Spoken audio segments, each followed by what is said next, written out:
damos paso a Now we're Isaac. going to give the floor to Isaac Hernández Santos. He's the general manager of the group Eulen, Mexico, who will speak about airport security in the post-COVID era. Isaac, welcome, and thank you again for being here with us. I would like to thank you for your support to this event and for your participation, and you have the floor. Thank you very much. Paloma?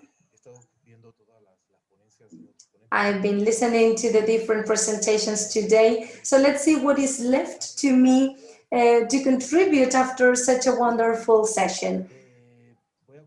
Well, I would now like to share some data about who we are, what's our business model, and tell you what is happening and what's going on in the post-COVID era, and how we are in Eulen applying technologies to transform and to adapt to this new normal, share some success cases, and then some conclusions. Well, the Eulen Group, for those of you who don't know us, we've been there for 58 years. We're a Spanish company. It's a multinational company from Spain, selling 1.6 million euros, 1.6 billion euros. We have presence or footprint in more than 7,000 in 14 countries, and we have more than 7,000 customers. We have more than 8,000 employees. In our core business, we want to make our customers to focus on their core business, and so we want to give them a service facility, managing solutions and auxiliary services, security services, and human resources services. So we want to give them not only, we don't want to work with them as providers, but we want to be partners of our customers, and so that they have impact in their profitability. In our experience in the airport service, we have worked with more than 60 airports, and we've had more than 8,000 employees, not only in Europe, but in Asia and in the Americas. We have a great experience providing security services as well as other types of services to airports. If we now move on to this slide, this is what happened with COVID.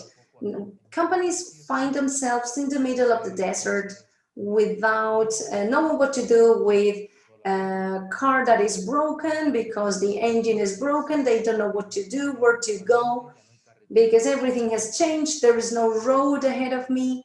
I do not know what way to follow, and I may need to use a camel to continue my journey. So this is the COVID. It's been a great storm, dragging everything with it, in all different sectors, in tourism, in airport, in many different industries, that pushed us to reinvent ourselves, or at least to adapt to the new situation. And well, COVID just came, and in many different industries, this is what happened. There are players that have just stopped playing, or they have reinvented themselves and work now in other sectors. So along these lines, with the different impacts of COVID and the different trends in the new normal, this leads us to find new standards or new rules for peaceful coexistence with it. For example, the personal protection equipment, applying security measures in the working stations, in the working environment. And it's not only Mexico, but there are new labor risk prevention regulations that are now in place all over the world, with limited capacity in the different places, with sanitization of the working places. Methods have changed. The personnel in the different companies needed qualifications and awareness about the new measures that need to be implemented. So this led to a reorganization of employees, of processes, and to avoid crowds, for example. And this leads us to speak about the transformation and technology. In the end of the day, this leads us for the perception the perception of our business is that we need to be flexible, and probably we will need to accelerate the digital side of things, and the AI is also very important. Artificial intelligence is going to play a critical role, as we saw in the previous presentation. Change is also in the organizational culture. This is not only technology, this means a change in the culture, in the mindset of companies, evaluate the working methods, for example, working remotely, working from home. That's very important. We had a critical issue, which was paying the payrolls remotely. We didn't know in the beginning if it was going to be okay, and it was seamless. So in some cases, the remote work increases productivity. So we do have the digital tools, but we do not harness the whole potential of these platforms or technology. We may be using just 10 or 15% of its full potential. So again, communication, remote communication, and the development of new different digital sales channels, because we were always thinking about being face-to-face in order to close a deal or to sign up an agreement, and now this has changed.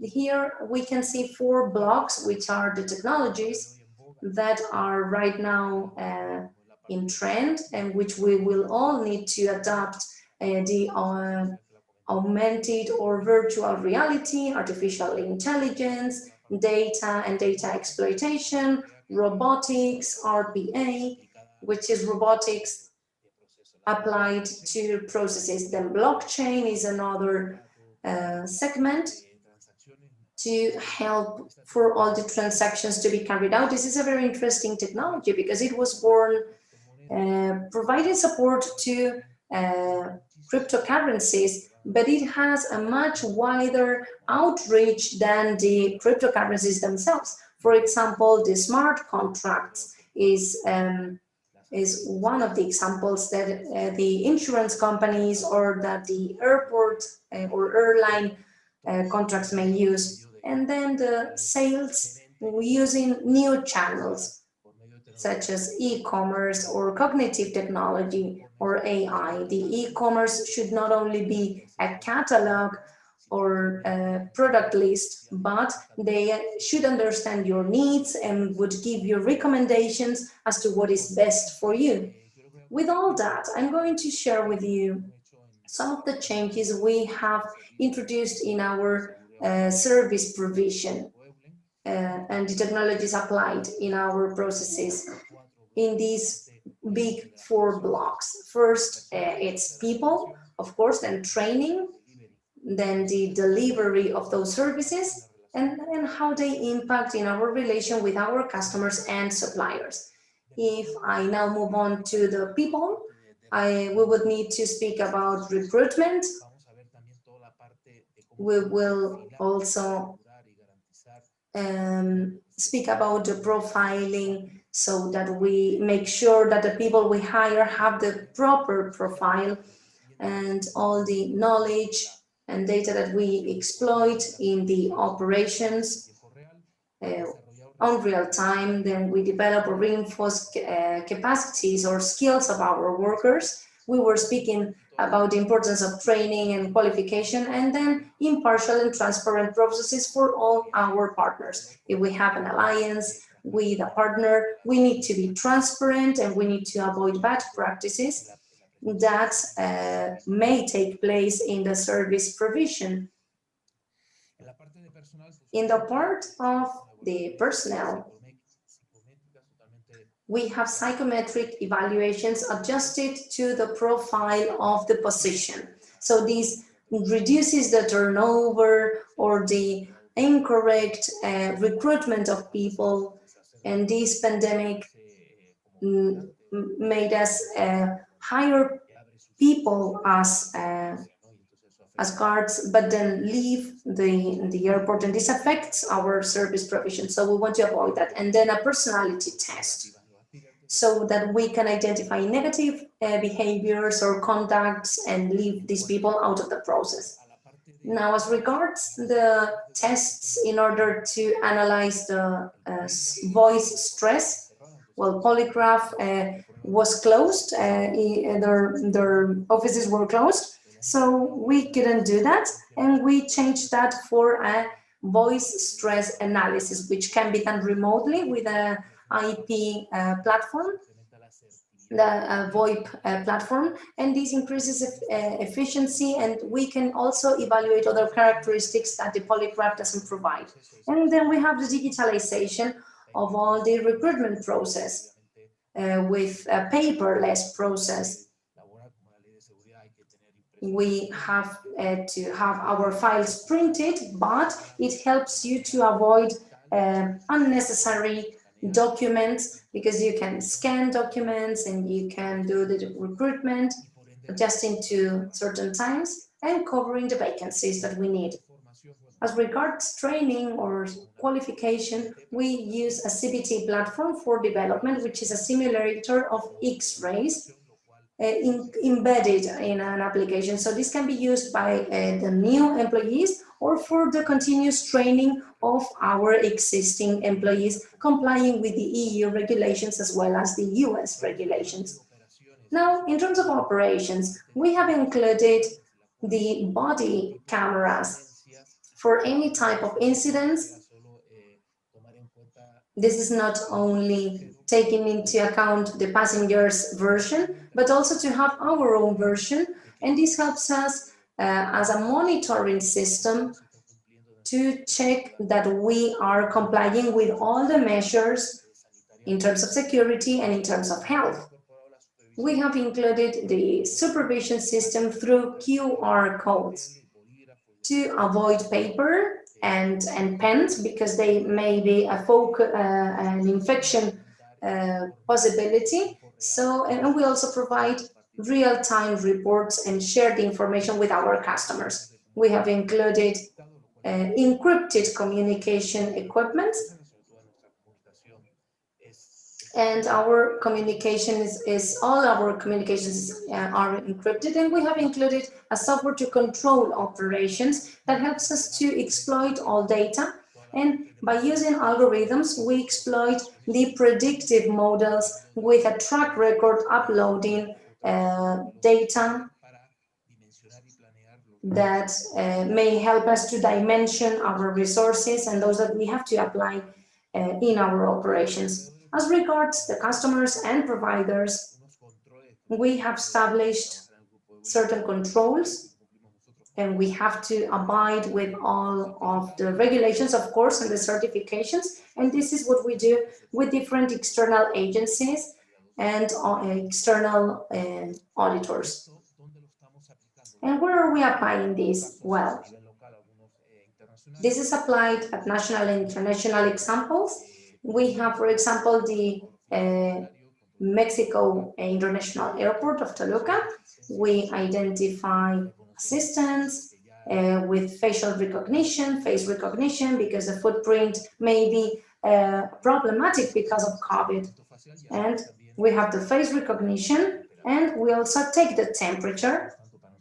Toma de temperatura para los pasajeros. It is both for employees and passengers, and we apply all the measures and controls at the airport, all the COVID measures for passengers. You have some pictures here of the facial recognition and temperature detection service that we provide at the Toluca Airport and now at Mexico's International Airport.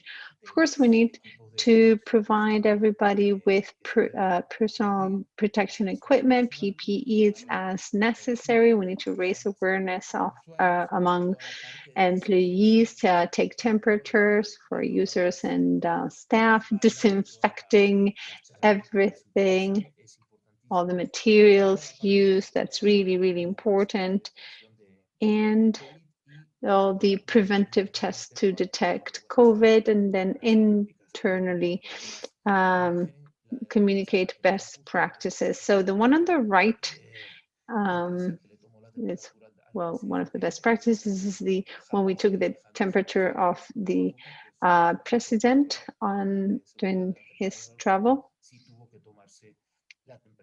and he had to have his temperature taken. And then this is the international airport at Gap, another one of ours. We do temperature detection for the staff, sanitize all the points, prevention points, and disinfection of all the equipment. And then internationally, A modo, bueno, voy a pasar muy rápido, pues en Nueva York. Well, let me very quickly go through this. We're present in New York, Washington, and Florida, among other airports managed by us. And what I wanted to mention here is that with this, all the organizations have transformed to survive in the middle of the desert or to create new lines of business, new work. And it's important that the point of all this is not the technology. Technology is the means, it's not an end. So we need to think about the process we're going to implement. We need to really put people at the center and then implement technology. And the traditional competitive advantages were based on cost or differentiation, but now there are other variables to take into account, which is the capacity to interact in organizations to, this fix the car solution or the speed at which we're going to solve incidences and problems. These have become new competitive advantages for companies. And then digital has become implicit across the value chain. It's not a matter of the digital transformation, it's the transformation Yo creo que estamos ante across the value chain. And then this is a very radical change. The only thing is never going to change is that we always need to change. And we need to adapt if we want to survive, or we need to anticipate if we really want to stand out. So these are the messages I want to share about what we are doing at Eulen Group. Thank you very much for your attention. I hope I didn't went over time. Thank you. And of course, I'm available for any question or comment. Well, thank you very much, Isaac. It's been a very interesting talk, and I'm sure it's been really interesting for all of our audience.